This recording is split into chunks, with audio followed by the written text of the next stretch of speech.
Hello guys, welcome back to our channel Prep and Learn. So we are back with a new topic National Commission for Backward Classes and Constitutional Bodies की series में हमने काफ़ी lectures complete कर लिया है। तो अगर आपने वीडियोस नहीं देखी है तो डिस्क्रिप्शन बॉक्स में उसकी लिंक दी गई है, आप वहाँ से देख सकते हो। एंड नेशनल कमीशन फॉर एससीज एंड एसटीज़ वाली वीडियो लेक्चर अगर आपने नहीं देखी है तो ये चैप्टर आपके लिए बहुत ही टफ होने वाला है। लेकिन अगर आपने देखा है वो वीडियो तो ये बहुत ही इजी होने वाला है एंड आपको एक बार में ये लेक्चर देखने के साथ साथ याद भी हो जाएगा, क्योंकि सब कुछ सिमिलर ही है। नेशनल कमीशन फॉर एससीज and STs and backward classes में क्या सिमिलर है, तो सिमिलर ये है कि फंक्शन सेम है, कॉम्पोजिशन सेम है, रिपोर्ट एंड पावर्स ये सब कुछ सेम है। बस डिफरेंस क्या है, तो ये कैसे बना, ये डिफरेंसेस आपको बस तीनों के अंदर याद रखना है। एंड कब किस कैसे अलग हुआ, कब कॉन्स्टिट्यूशनल स्टेटस मिला, ठीक है। एंड अगर आपको वीडियो अच्छी लगती है तो प्लीज़ लाइक करें, शेयर करें एंड सब्सक्राइब तो बिल्कुल ही कर लीजिएगा। तो बढ़ते हैं national commission for backward classes की तरफ। सुप्रीम कोर्ट ने 1992 के मंडल केस जजमेंट के तहत के दौरान ये सेंट्रल गवर्नमेंट को डायरेक्ट किया था कि एक परमानेंट स्टैट्यूटरी बॉडी बनाई जाए ताकि वो एग्जामिन कर सके कंप्लेंट्स को। कैसे complaints? Complaints of under inclusion, over inclusion and non inclusion, जो भी बैकवर्ड क्लास की लिस्ट में आते हैं सिटीजन्स, उन सब के लिए। तो इसी डायरेक्शन के थ्रू सुप्रीम कोर्ट ने मंडल केस जजमेंट 1992 के तहत जो डायरेक्शन दिया उसके थ्रू, उसके according national commission for backward classes बनाया गया, जो कि 1993 में सेटअप किया गया, ठीक है। एंड ये अभी हमने देखा कि सुप्रीम कोर्ट ने क्या बोला था, एक परमानेंट स्टैट्यूटरी बॉडी बनाने, मतलब ये कौन सी बॉडी बनी अभी 1993 में? Non constitutional body. अब यहाँ पे देखिए अमेंडमेंट हो रहा है, तो अमेंडमेंट हो रहा है इसका मतलब क्या कि अभी जो बॉडी बनने वाली है वो क्या हो जाएगी? कॉन्स्टिट्यूशनल हो जाएगी। तो 102nd कॉन्स्टिट्यूशनल अमेंडमेंट एक्ट 2018 के तहत इस कमीशन को कॉन्स्टिट्यूशनल स्टेटस दे दिया गया, ठीक है। ये 2018 में हुआ, इससे रीसेंट है और आपको ज़रूर ही याद रखना है क्योंकि ज़्यादातर चांसेस हैं कि पूछा जाए इसे, ठीक है। एंड एक नया आर्टिकल इंसर्ट किया गया अमेंडमेंट करके। कौन सा आर्टिकल? Article 338B। एंड जो स्टैट्यूटरी बॉडी थी वो सीज हो गई एंड कॉन्स्टिट्यूशनल बॉडी बन गई, ठीक है। देन आगे देखते हैं हम। Further the scope of function assign to the commission is also enlarged under the new dispensation. तो जो फंक्शन था वो भी थोड़ा enlarge कर दिया गया, कमीशन कॉन्स्टिट्यूशनल बन गई है, ठीक है। और इसका काम क्या होगा? Same as national commission for एससीज एंड एसटीज। तो सेफ गार्ड के इंटरेस्ट में socially and educationally backward classes के लिए, अदर वर्ड्स में कहे तो वही चीज़ यहाँ पे भी बोल रहा है कि जो शेड्यूल कास्ट के लिए जिस वजह से बना कमीशन, कॉन्स्टिट्यूशनल स्टेटस जिस वजह से शेड्यूल कास्ट और शेड्यूल ट्राइब के नेशनल कमीशन को मिला, सेम रीज़न है इसके लिए भी। अब हम थोड़ा सा कॉम्पोजिशन देख लेते हैं।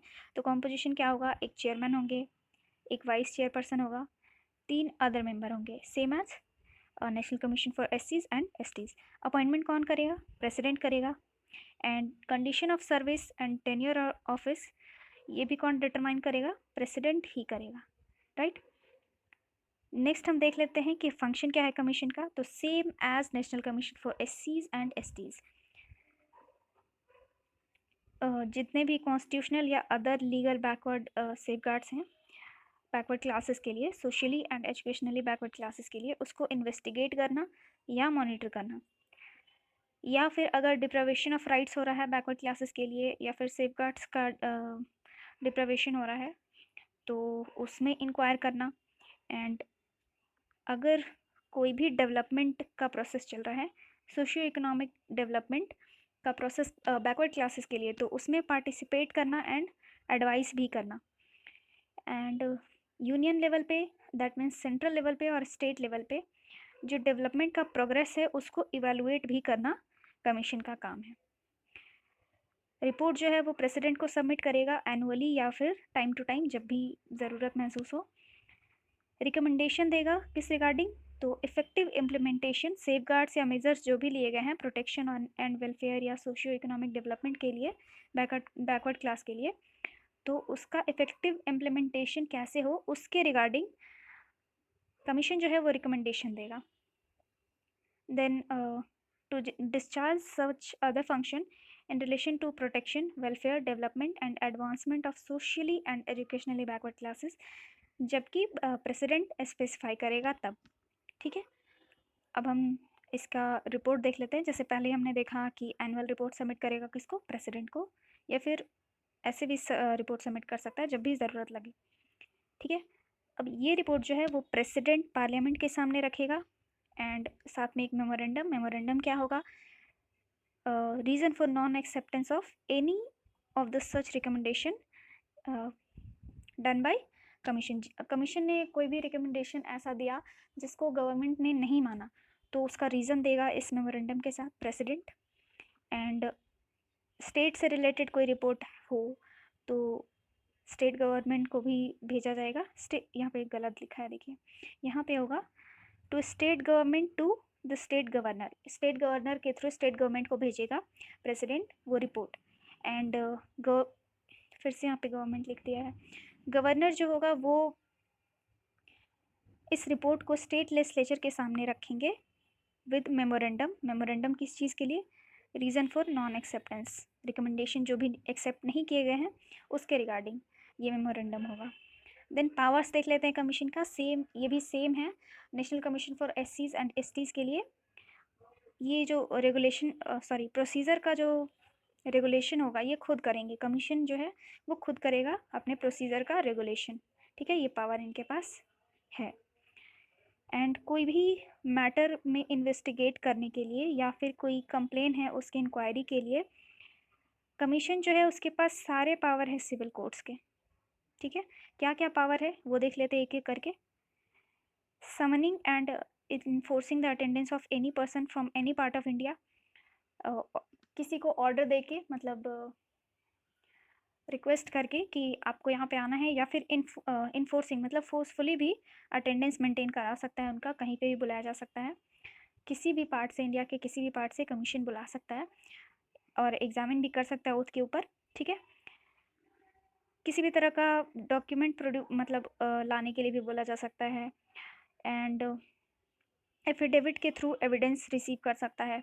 किसी कोर्ट से या किसी ऑफिस से पब्लिक रिकॉर्ड का डिमांड भी कर सकता है. And issuing summons for examination of witness and documentation.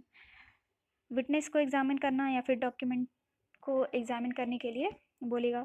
या फिर प्रेसिडेंट जो है प्रेसिडेंट ने कोई मैटर रेफ़र किया हो कमीशन को तो उसके रिगार्डिंग भी ये सिविल कोर्ट की तरह एक्ट करेगा, उसके रिस्पेक्ट में भी. ये पॉइंट आपको एक और याद रखना है क्या, कि सेंट्रल गवर्नमेंट या स्टेट गवर्नमेंट कोई भी ऐसी पॉलिसी बनाती है जिससे socially and educationally backward classes को कोई इफ़ेक्ट होने वाला है तो गवर्नमेंट को कमीशन से कंसल्ट करना पड़ेगा. ठीक है, तो यहाँ पे आपका चैप्टर कंप्लीट होता है, national commission for backward caste. And हमने तीनों ही लेक्चर कंप्लीट कर लिया, नेशनल कमीशन फॉर एससीज, एसटीज़ एंड बैकवर्ड क्लासेस. तो और इसके पहले के भी जो भी लेक्चर्स हैं कॉन्स्टिट्यूशनल बॉडीज़ में वो भी हमने कवर कर लिया है. एंड आई होप आपने लाइक किया होगा वीडियो. तो मिलते हैं नए टॉपिक के साथ. Thank you and have a nice day.